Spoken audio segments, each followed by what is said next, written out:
it's about practicality. So if you are going to pitch to a competitor or a client for a unique solution, something that only you know how to do and you know it gives you the edge, be smart. Share enough to make the sale, but not all the finer details to construct it. Get an NDA signed. If they don't want to sign an NDA, if nothing else, that should indicate to you a bit of a red light going on in the back of your mind.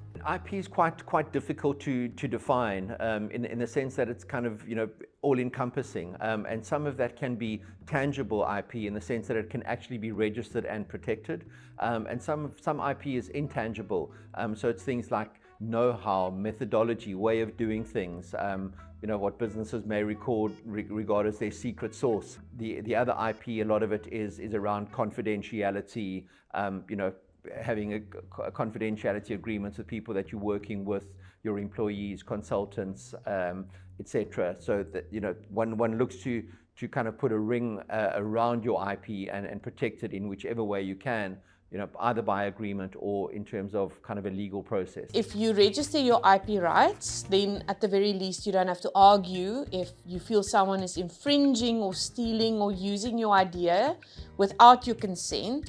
Then you don't have to prove that it was yours to start off with. If you have a trademark or a patent registered, for example.